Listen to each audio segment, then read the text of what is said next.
remember when you asked me, well, if you didn't know about me, how did you know that I was the beneficiary? Remember that exact statement? Right. Yeah. Okay. When Raleigh went to California, the mail, okay, and just, this is the truth from my heart. I have had enough of you, and you had enough of me, and we've had enough of outsiders. It's really, this is, God is my witness to truth. Okay. When Riley went into the apartment, the tape had been cut 3 times. There were 3 different layers of the police tape on the door. We've never got an answer of why that is, okay? Remember that. Second of all, there was mail on the desk a mile, huge, I mean huge, hundreds and hundreds and hundreds of letters. And the cops said, do you want us to forward the mail? And because at that time, Miss White, I had not talked to you, okay? I want you to remember that. Uh-huh. She said, yes. Bill said do it. Chief said do it. And I'm going to keep my conversation within the parameters we discussed. Mm-hmm. So the mail came from TD Ameritrade specifically, okay? Mm-hmm. And it showed all the accounts. It showed the account that you were the beneficiary to, and it showed another account of $97,800. Mm-hmm. Now, do you know anything about that account? Yeah, it's in California. So you know about the now, you know it's all gone. Yeah. Mm-hmm. Okay, did you get it? No. No, I don't care. I'm going to tell you who I think got it. I'm going to tell you the proof of how I know they got it, okay? Mm-hmm. When our mail when the mail was being forwarded, from TD Ameritrade. Uh-huh. TD Ameritrade, there was some mail where John had decided to finally go to a medical clinic to see about getting physical help, and they sent bills, Verizon sent bills. They were just normal bills, you know, like California gas and stuff. Well, all of a sudden, one day, there was an interest of $50 that someone had withdrawn from the $90,000 account. Okay? The very next day, it was empty. Wow. Yeah. And, young lady, keep in mind I'm the one that has stepped forward and decided to talk to you because, I mean, I like you. You know what I mean? There's nothing. I've never received a dime. I've not sold anything, John. That auction you saw on eBay, I pulled down. No one got nothing. Okay? Remember that. Are we sure about that, though? Because eBay says it's sold. eBay, a hacker hit the account. I don't know if you've ever sold on eBay. I never have, okay? They call them snipers. Mm-hmm. Someone sniped the account at the end, and they're dogging me for $26 for the album that they paid for. I have never had eBay. I have had no money at eBay. I have shipped no albums nowhere. I have done nothing. Mm. You know, I could send you pictures tomorrow with a calendar circled and dates and pictures of the material in question, sister. You know what I mean? That would probably make me feel better, just because... Not a problem. Okay. Not a problem. All right. Okay, no, not a problem. Okay. At all. Now, Christy, there was a phone that came in this stuff, an iPhone. I've had some storm damage to my house. I'm trying to find it. But for some reason, John kept 5 years worth of freaking text messages from her, and it did not say Christy on the number. One text message, he mentioned Christy, okay? So I figured it all out. Here's what I get from the text messages. When he came down here and hung out with us, he stayed a little too long. He got booted. And Christy stepped in to, quote, help him pack up his stuff. Right. And get it to Venice at first. Well, as I read the messages, when John moved from Venice to Santa Monica, guess who moved into the Venice apartment? Christy. Into the Venice apartment? Really? Yes. I have proof of all of it, yeah. Text, I got to find the phone.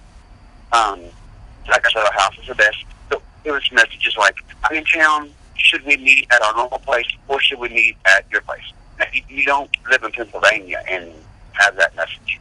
Right. There was a storage unit that Bill and Keith talked about a lot. Now, Bill and Keith both were asked by John to provide Social Security numbers for money. That is no lie. Some of the letters and some of the mail that came from California we were going through that wasn't opened, I have proof where John and Riley were talking back in 1989 and 90. Phone bills with his phone number and all that stuff. Everything you heard me say online, nothing's been a facade or fake. Well, I don't, though, now, him talking to... problem with the fact, but... Him talking to Riley, though, in the 80s, I mean, I just don't understand what that has to do with this, though.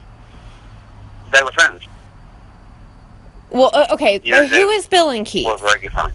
Who is Bill and Keith? Now, Bill and Keith went from grade school up until now. Bill and John were stationed together in the military until John got out. Mm-hmm. They are tighter than Dick had been. You know what I mean? They had been at one time. Forever. That's what I'm saying. John was at my house sitting in my, someone called it a garage, but it's a very wicked New Orleans-style bar. He requested that we have absinthe, real absinthe, and I went to New Orleans to one of the oldest bars in town, and him and I picked out absinthe and brought it home and had a blast. We were crawling around the ground together, you know what I mean? So, it was pretty interesting. But Christy now, sticking to her, she doesn't know fucking good. There were a lot of money transfers, and it goes back to that iPhone, a lot of money transfers, where every time she would send him messages, are you back online yet? The business, this environmental company, Environmental Solutions, or it's an organic farm. Yeah, well, what it was a tax write-off. I did a lot of research. Let's say you're a millionaire, and I go to your front yard and I put a 5x5 raised garden and put 4 onions in it. Bam! There was this massive tax credit. Mm-hmm. And every time that John's internet capabilities were down, the company was growing exponentially. But when he would come back online, the company was going through a small downturn. And I will find the phone, I will print the text out, I will make a little book for you, you know, because I mean, you're going on faith here, but I know a lot. And, I mean, you're determined. First of all, I admire your determination. You know, I mean, I do a lot. Well, I am my father's daughter. I'm just saying, I admire it. For whatever reasons, I admire it. I admire you. I told you in the beginning, nothing's been told. I mean, and God, my children's lives and heart and soul, nothing. I mean, nothing. Look, I don't even care about this stuff, honestly. $4,000 to get that stuff out here, and this is like, and I'm broke. You know what I mean? It was not, and the matter of getting it here was a matter of having an apartment manager say, if this stuff is not get up tomorrow, it goes, it's mine. It's mine. Just let me keep it for 3 months. No, and I understand that. I do. I understand that. However, and you have to understand it. And there's the however. The however part is nothing's been taken. Sold, lost, stole, robbed. Well, it has been taken, though. You have to understand that part. It has been taken. You do have to get that part. It has been taken. You guys have it. All of my dad's journals, my grandmother's Bible. Did you imagine that man gave us 3 days to get there? If it would have been the dumpster. I mean, let's be fair. But you knew about me. All of that would have been knew about me, though. Here's my problem. They told her they did not.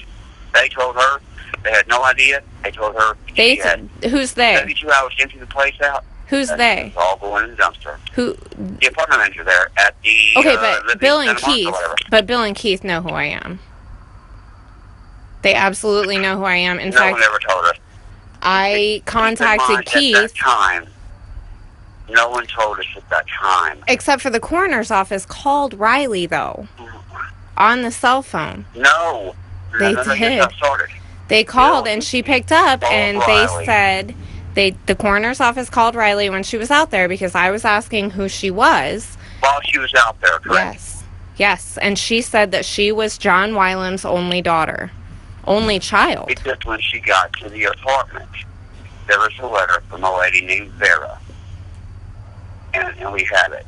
And it was a letter the detectives showed Riley, and it said, quote, and she was evidently a friend of John's since 3rd grade. He has no living relatives.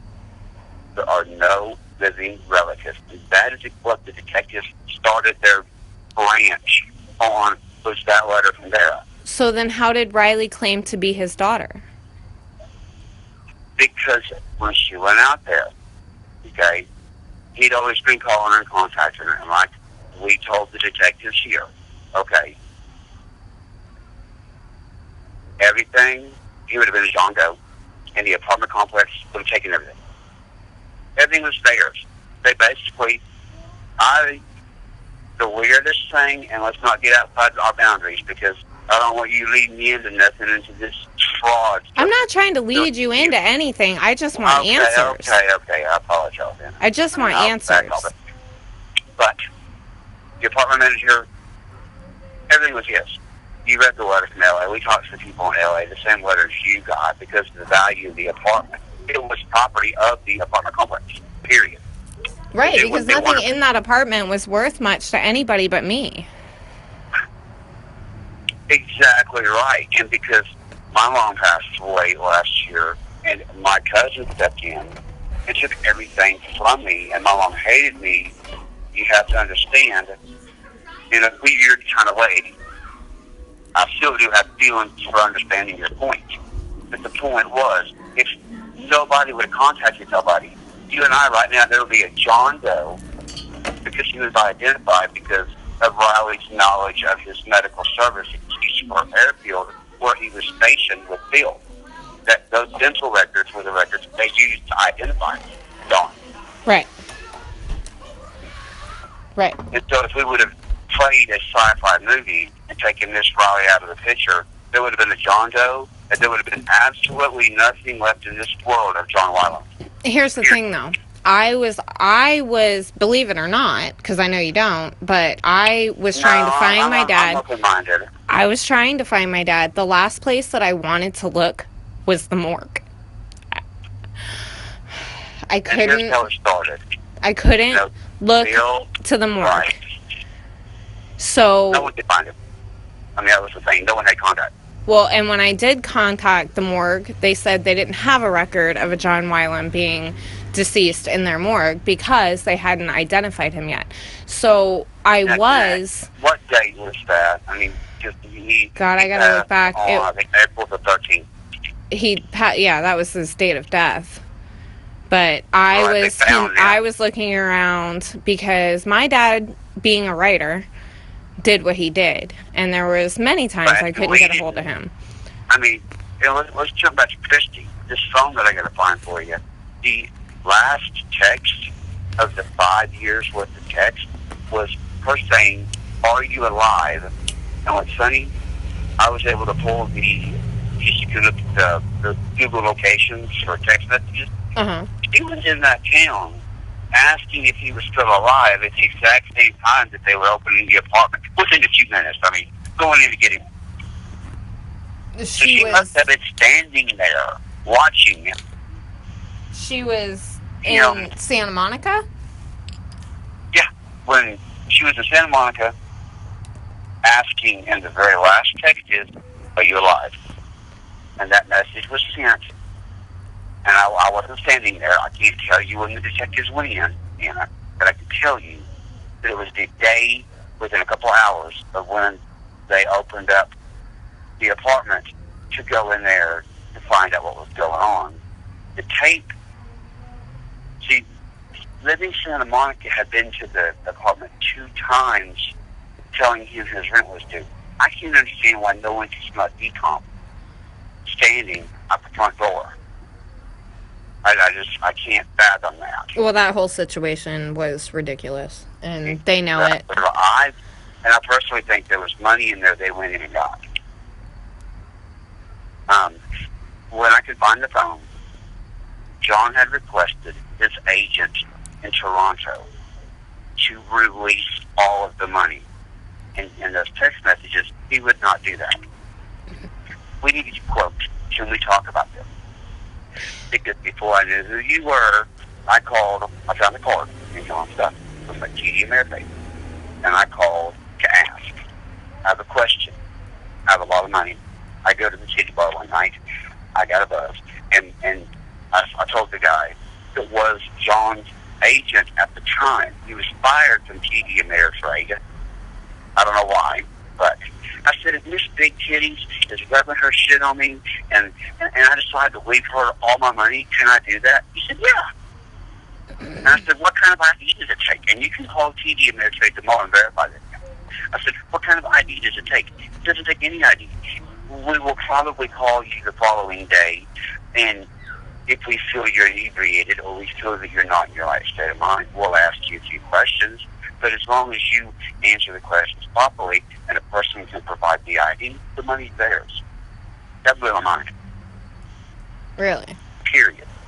Yes. You can call TD Ameritrade tomorrow, and you can use my scenario. You can say, my friend's a stripper at a club, and some guy come in and told her he left her $100,000, and all she's got to do is show her ID, and the guy will probably say, well, ma'am, as long as we talk to our client and we feel he is in his right state of mind, yes, that's possible. I couldn't believe it. And I still think Christy, what's the $92,000, man? That's a lot of money, sister. Yeah, it is. And I hope, did you think that we got it? Can I ask you that honestly? No, I knew you didn't get it. Okay, good. I haven't got one single dime. Like, I think maybe... I think that you guys are thinking that I'm after something that I'm not. This has never been about money. This has been about my father's writing, his poetry, his Blanco glass. This has been about things that have been in my family, pictures, my grandmother's Bible. That's what this has been about, is the sentimental items. I don't give a shit about the money. John hated the government. He hated the military. He hated the government. He hated everything his family stood for, as wickedly as they were in the military ranks. And you knew that. Every bit of that. So, I have to ask this. I have to ask this. It eats at me, and I have nightmares at night. Why would Riley just leave him there? Okay. Are you ready for what they told her? When the ID was complete, okay, they told her, because of his military service, it was required by federal law that he be buried with honors at the National Cemetery. Bill and Keith both were vehemently, adamantly, John did not want to be buried at the National Cemetery. Of course he didn't. The lady told her, and listen very carefully, Anna, and you can call the LA Coroner's office and play a stranger. If the person was not in the military, they would be cremated at the state's cost, and the remains could be picked up. So when you say they told her to dispose of the body, the lady at the coroner's office told her the way to escape the national burial was to just let him be disposed of at the county's call. And you can call tomorrow, and you can ask them. Because that's what I'm doing to you tonight. I'm proposing questions to you that you can call yourself. I want you to call CD and Interfaith. I did. And I want you to call LA County. And I want you to ask them what we just talked about. And you're going to find out. Well, here's the thing, though. I have been talking to the coroner's office. And they told me that that's not the case, that Riley said she didn't have money, so to just dispose of him. She never mentioned his military record. I did, and that's why he's in a military cemetery. That's how they ID'd him. No, he was ID'd from FBI dental records, an FBI case. But the dental, he was ID'd while she was there. Mm-hmm. Completely, because of the dental records. I mean... Right, but that wasn't through the military. When the record settles down, she was the one that positively... She didn't. The dental records ID'd him. Right. And that's what she was trying to stay away from, to keep him away from the national burial. That's what happened anyway. I guess what the coroner's office told me was that she specifically said, I don't have money to bury him, just dispose of him. And I said, he's a veteran. And they said, we did not know that. We can do a military burial for him. And I said, you need to go ahead and do that since the court order is going to take too long and he would have been disposed of. And see, that's the lady in the office, because Riley talked to her, and she did. Riley never said dispose of the body. You can call LA tomorrow, and we'll talk again tomorrow night. And you have to talk to them, that's fine. She did everything she could do to keep him from being put in the National Cemetery, and the route she was told, and keep in mind, there's a lot of people in trouble because of the way things went. But the bottom line... Oh, I know. Riley did not walk out of there and say, get rid of the old man. Riley walked out of there under before you got involved, Riley and Bill and Keith may not admit it, they were calling daily to find out when the remains were going to be ready. And as for the grandparents, there's been no ashes put nowhere. I do not know where you got that. Keith, I got that straight from Keith's mouth. Sorry, I can send you a picture tomorrow of the urns, and if you would like, I can send you a picture with you. Yeah, that would be fantastic, because Keith told me... Share them, and I'm holding you to confidentiality, because people are filling your head full of crap, man. Yeah, if you can send me a picture of my grandparents' urns, that would be fucking fantastic, because Keith told me that Riley just dumped them. She dumped them in the ocean, is what he told me. Well, let's just say people told you a lot of stuff. And so why is Keith being a fucking prick, is what I want to know.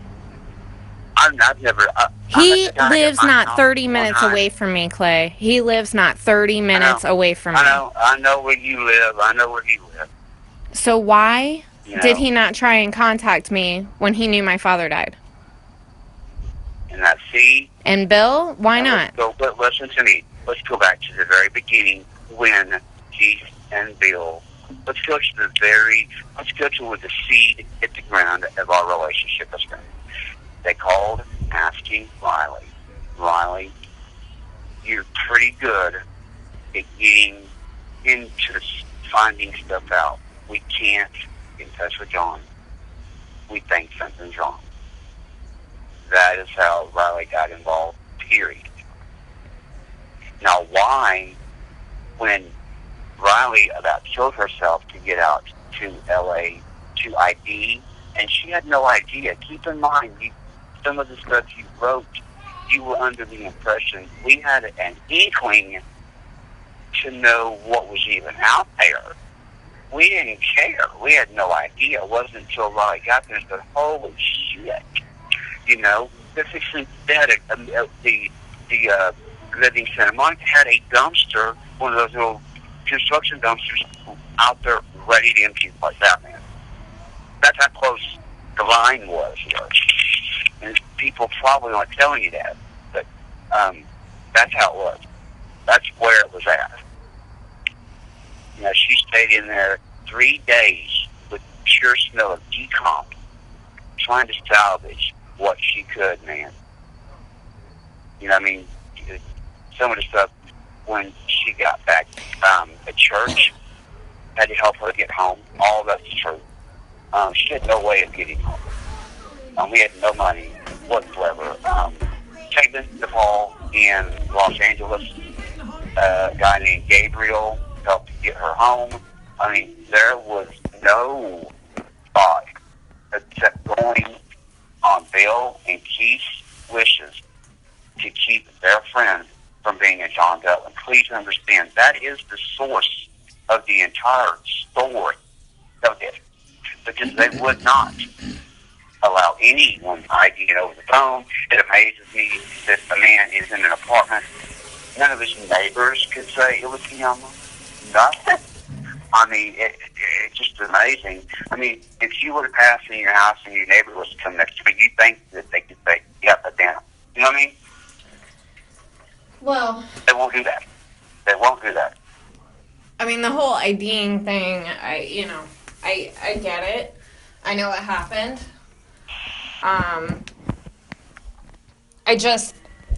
I'm still stuck on how you guys knew about me, how Keith knew about me. Keith could have gotten a hold of me, by driving to my frickin' house.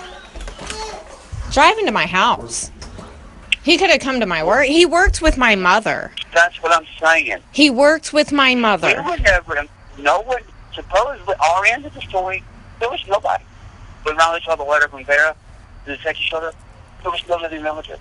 But, if the authorities gave her that letter, how are authorities going to give her a letter that says there's no living relatives, and then she's like, well, I'm his daughter, and then I just don't understand.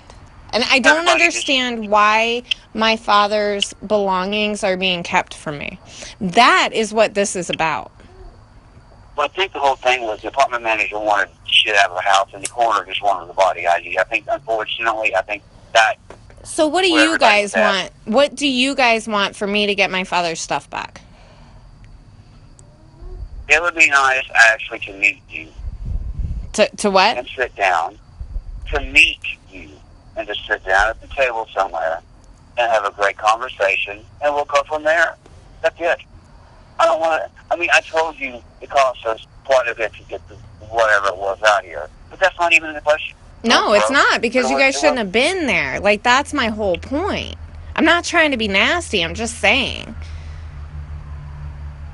Keith knew who I was. He had to have told you guys. Well, John's got a daughter, but... He did not. That's the problem. He didn't say one word to you guys about who I am. No one. He didn't say shit. Bill didn't say anything? Nope. I'll stand before God as my witness. No one in this world said anything to us about any children. And I'm so sorry. You think that the trip out there was taken under the knowledge of who you were, and that is not the case. And you could stand those men in a room with us, and we could, y'all, because I'm really just a mediator here, and I know them all, but no one said nothing about you, young lady, beforehand. Never. That's God as my witness. That's why I stepped forward to come to you to meet you halfway. Because of the fact I could see where you were coming from. Thinking, oh, well, yeah, she's got a kid, let's go do this. That was none of it. Honestly, I kind of feel like the only reason that you're talking to me right now is because that I've just blasted you guys on Facebook, and that wasn't...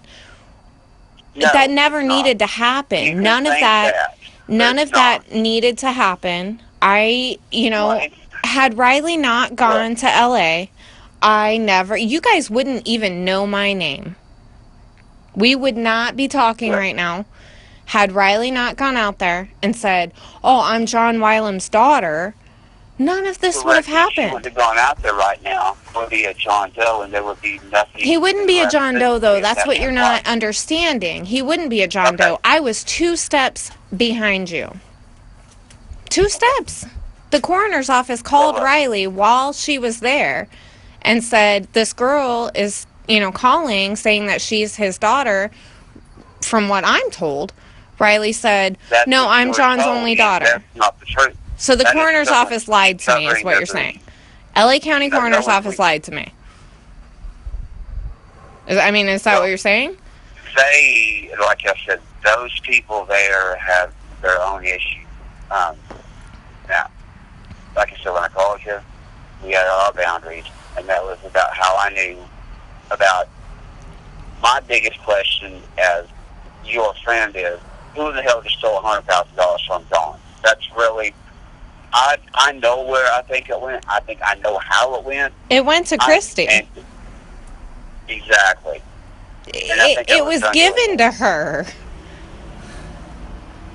I think that was done illegally. No, it wasn't. Because Listen, I've talked to the financial advisor in California. Okay, well that... He's told me that my father... There was money in Canada that should have never left Canada, so I don't even... There's a bunch of stuff that I think the father really pursued. From what I read, there was never supposed to be trapped like that person. That person seemed to be a person that played on John's emotions. I read texts where she even called herself Lisa, referring to it. It was bad. Where she called herself Lisa. She was calling herself Lisa in text to John. Right there toward him. And I won't ever forget that the last text on the phone was, "Are you alive?" While she was standing there in town, knowing he wasn't. The door tape was cut several times. There's really some bad things there. But as for John's stuff, everything is right where it's at. Why don't we work on getting together and saying hi? And, I mean, nothing's going nowhere. Nothing's going to disappear. You made a comment that you felt by now most everything was gone. There's been nothing done. Who's Flat Henry? I will. You know what I mean? Who's Flat Henry? Because from what I understand, Flat Henry bought all of the Blanco glass. Or some of it. She's not sure what. Nothing. Not a single dot. You know, there was a lot of stuff that wasn't even able to make it here. There was some stuff that Flat Henry, her name was Linda, if you were informed she purchased anything, she didn't get nothing. You know, I'm telling you, you're not that far away. And it's getting toward the time I would love to meet you on neutral ground, somewhere between here and there. I mean, I would like for our family to develop a relationship with your family based on facts, what's in front of your face. Listen, I got 3 kids here. Like, I can't. I have 2 here. I can't, one's under a year old. I can't, just haul ass to Mississippi. I mean, I've been making plans. I might do that anyway. But. Well, like I said, I've got to get help myself on my homework. I'll be happy to, the 2 things you requested of me, I would request tomorrow, please call TV and everything. Like I definitely will. I'll call. Put it exactly the way I put it. You know what I mean? In Wells Fargo, and also because of the text and the account information, Christy took that money out of there illegally. Period. And some of your comments you made a fact you thought that we had tried to use an ATM card to access money and stuff. Well, my dad's banking address. My dad's banking address is 13129 Dillon Road, past Christian, Mississippi. So we have 39571. And that is the forwarding address we gave all the mail. Now we have not received... No, it's not for the mail though. It's for his actual banking. Well, we've not received a single piece of mail in months. No, I had it cut off. I had the mail cut off. No, you're not going to get anything. I mean, I had the mail cut off. But what I'm saying is my dad's online banking has your address on it. And I'm wondering how that happened. Because probably when all of the slip was placed to forward the mail, they may have done that. We have never been in contact with any banking institution. The only call I made was the one I told you that I made to the guy that was fired by TD Ameritrade asking how money could be given to somebody. Period. That's it. The only call I ever made. Well, all right. And anyone can feel free to investigate all of that. I mean, I have no problem with any financial investigation whatsoever being done. This family's not received a single dime of money whatsoever. Is Riley ever going to talk to me about this? Yes. When? When you two hotheads can probably have a decent conversation, I guess. Look, I can have a decent conversation any day of the week, but I feel like she needs to come forward and she needs to speak to me about this. She claimed to be my father's daughter and took everything from me, and I feel like she should probably say something, you know? Well, I will tell her that I'll talk to you this evening. You know, my biggest question right now for you would probably be why in the heck no one informed us of who you were. Oh, no, that's going to be dealt with. That I would have let her go out there about kill herself. No, that's going to be dealt with. Freaking 18-wheeler to go ID somebody just because. I mean, that's that's going to be dealt with. Would an 18-wheeler and go out there? I mean, I know it would. No, that's going to be dealt with, especially with Bill and Keith. Bill probably remembers the day I was born. Keith has met me. I've talked to Keith on the phone after, and we've had a discussion, and he knows exactly who I am. So I'm very confused as to why he didn't enlighten Riley. Can I ask you a simple question? When is the last time you talked to me? Talk to who? Keith? Yeah. It's been a while. He all of a sudden doesn't want to talk. He doesn't contact him too, and he won't talk to her either.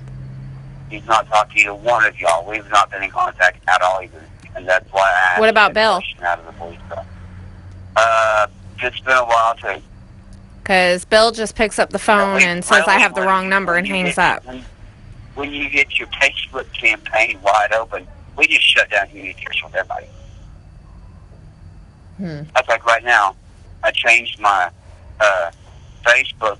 My uncle that passed, his name was Roger Dale, up, and my mama was up, and I did it for Christmas. Well, I set a GoFundMe account up, which is the truth, and no hustling.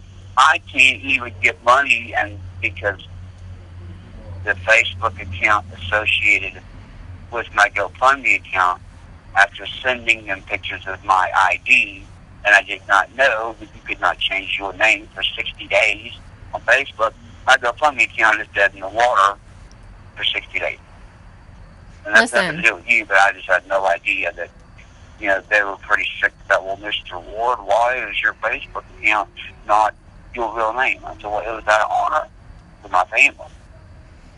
Well, you just change it back. Because if you look at my wallet, it says Jerry C. Ward right underneath it, but they won't let me do anything for 60 days because I changed my name. So I've had some financial effects hit me too, inadvertently, which had nothing to do with you. You know? No, it has everything to do with me, and I'm sorry, you know, that it's affected your family, but you have to understand. When I decided to call you, I called her Teresa myself. I have no animosity to you at all. I have no ill will. You know how you can stop this? No hard feeling. You know how you can stop this? I can stop all proceedings. I can stop all of it if I just get my dad's stuff. That's all I've ever wanted. My dad's writings are so important to me, you have no idea. And I would live and die to get them back. And I will do anything, including... there are no limits. There are no limits. Look, stop right there. There's no need for you to have to go out that far on no whim. You know what I mean? Come on. Well, I'm already out on the limb. I just need to know how to get my dad's shit back. Listen, I will see Riley tomorrow afternoon, okay? Mm-hmm. I will talk to her and find, I mean, like I said, not a lot came back. There are some writings, and I have absolutely no problem sending you some writings in it. The writings, the NASCAR stuff, the Blanco, the painting, all of it. That's fine. Okay, that's cool. Now, it cost me $3,485 to get that shit home. But I didn't ask you to do that, and I'm his daughter. You know what I'm saying? That's where I'm coming from. Right. I'm not trying to be an asshole. I'm just saying. So that's fair. That's fair. You know, you were put in this position, apparently you're saying, by Bill and Keith.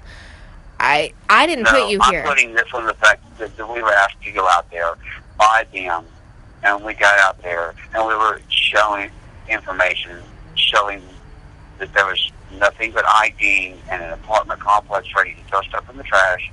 That's where we were at. But there's an Not affidavit. Going out there trying to take stuff. There's an affidavit, though, saying that Riley Norman is John Wylam's daughter. Which, I mean, has been corrected now, but... Right. Okay, that's fine. I'll let you get, and we stepped way outside the boundary, and I'm not trying to step outside your boundaries, I'm just saying I will find out about what it is, and I just gotta let you go. I mean, I tried.